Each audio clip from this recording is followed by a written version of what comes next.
ko voziš Priusa, isto, kot da bi skuter vozil, ki je bilo samo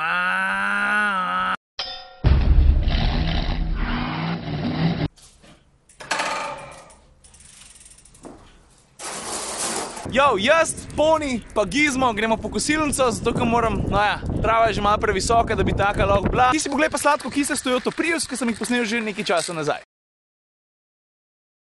Ja, nič ne, sladke pa kisle. Prva sladka, pionirski status. Kaj enkrat to imaš, tega ne moreš več zgubiti. Jaz ne vem, če ti veš, ampak od zloglasnega projekta 21, s katerim je Toyota nekako začela razmišljati o hibridih, mineva že 25 leta. To zato je smešen, ko folk pravi hibridi, ta novotarija. Konec koncev je pa Prius na trgu že od leta 97, ne? To je pa tudi že 20 let. In kot pravim, ko imaš enkrat status pionirja, je to zelo dobro obrniti v svojo korist in to Toyota definitivno dela. Pa ne samo v tem smislu, da se hvalijo, mi smo bili prvi. To se pozna predvsem v produktu, pri Toyoti in pri Lexusu. In ta nova generacija, ki je tudi v Sloveniji na voljo že kakšen let, je popoln dokaz tega, kako je vse skupaj napredva. In to nas pripelje k drugi sladki, k tem, kako se ta avto pele. Jaz ne znam povedati drugače, da so vozne lastnosti tega Priusa pa vseh Priusov, ki so prišli pred njim, k dan pa noč. Veš, avto je zasnovan na novi arhitekturi. To pa med drugim pomeni tudi to, da je karoserija lahko 60% vzvojno bolj toga. To pomeni, da se manj zvija. Pa ne samo to, težišče je skoraj 3 cm nižje, kot je bilo prej, in čeprav se 3 cm ne sliši toliko, je to v bistvu v avtomobilskem svetu ogromno. Pa zdaj ne govorim, da se pele dobro za hibrida, ne? Ta avto se pač pele dobro pa pika. Ker tega za prejšnjo generacijo recimo nisem mogel reči. Tretjo sladkom pa zbasil kar dve stvari. Kako avto izgleda, pa koliko poraben je. A veš, kako takole od strani pogledaš, je jasno, da je avto nekako ohranil svojo izvirno silhueto, tisto, ki jo ima že čisto od začetka. Ampak stari, ki pa prešaltaš na zadek ali pa na sprednji del, ti je pa jasno, da je avto pridobil nekaj več karakterja, pa ne samo to zgleda celo malo bolj športno. Zdaj pa predem povem eno zanimivo dejstvo, dajmo se še malo tukaj ustaviti. A veš, tele linije pa zadnje luči, ne, te poteze ful polarizirajo. To pomeni, da ali jih imaš ful rad ali jih pa ne preneseš. Jaz sem recimo nekje vmes. Recimo z tega kota mi avto zgleda tako, malo neroden. Z tega mi zgleda pa že malo bolj futurističen. Da mi je pa lep, pa ne morem trditi. Zdaj pa en podatek, ki ga ne pozna dosti ljudi. Veš, Toyota je v želji, da bi poudarila malo športnost, pa da bi ta njihov nov dizajn izpadel še malo bolj dinamično, ful znižala nos. V bistvu je tale nos za 10 cm nižji kot pri prejšnji generaciji. Ampak ta najbolj zanimiva stvar je pa to, da je tale logotip nameščen celo nižji kot pri Toyoti GT86. Kar se pa vidi za kabine tiče, definitivno je samosvoja, vi se pa sami odločite, ali vam je všeč, ali vam ni všeč, jaz vam par kadrov pokazal. Prav. Enega z leve, pa še enega z desne.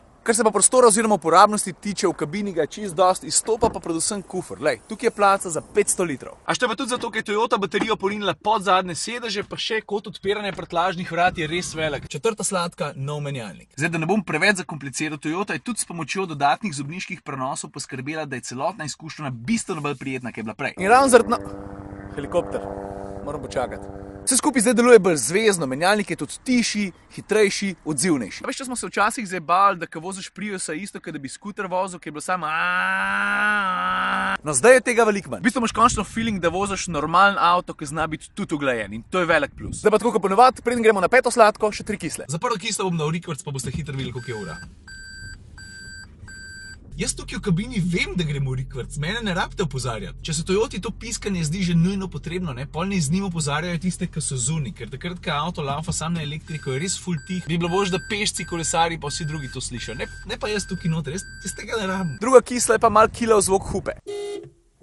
Sliši se, da ga je malo sram, da je zahupil. Za tretjo kislo štejem pa grafično podobo vmesnika. Zdaj po eni strani razumem, tukaj gre za način razmišljanja in pač Japonci razmišljajo čist drugače kot Evropejci, no ali pa vsaj čist drugače kot jaz. Ne vem, no, meni tale grafika ne sede. Pa če že delaš zaslon, ki je občutljiv na dotik, zakaj ne bi mogel teh meni tako recimo premikati? Zakaj moraš stisniti točno tale del na zaslonu tukile? A veš, hecam, sem par dni nazaj sedel v ta novem Lexusu LS, to se pravi najnovejšem produktu znanja Toyote oziroma Lexusa, se pravi sodoben avto, vrhunska tehnika, menijska struktura, pa videz pa praktično enak. To v bistvu sam pomeni, da se tukaj take stvari še nekaj časa ne bojo spremenile. Peta sladka je pa ekonomičnost oziroma učinkovitost celotnega pogonskega sklopa. Jaz preveč ne bom kompliciral, da ne boste zaspali, ampak ena stvar, ki jo moramo omeniti, je recimo to, da se baterija pri tem avtu polni za kar tretjino hitrejše, kot se je prej. A veš, po eni strani itak mislim, da so najpomembnejši podatki tisti podatki, ki jih dobi na koncu voznik, ko se pele, brez da bi se poglabljal v tehniko, ki ta avto ponuja. In to v bistvu pomeni, da ti s tem avtom zlahka lahko voziš pod 5 litri. Pa ne samo to, če se malo potrudiš tudi pod 4,5 litri. Znaš, to je to? To so bile sladko kisle Toyota Prius.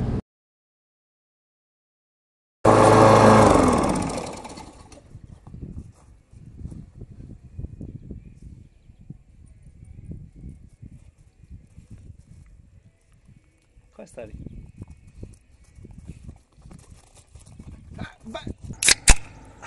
Kaj pa, ko sem naredil, še preden sem naredil prvi požirek, veš, to je hitrost.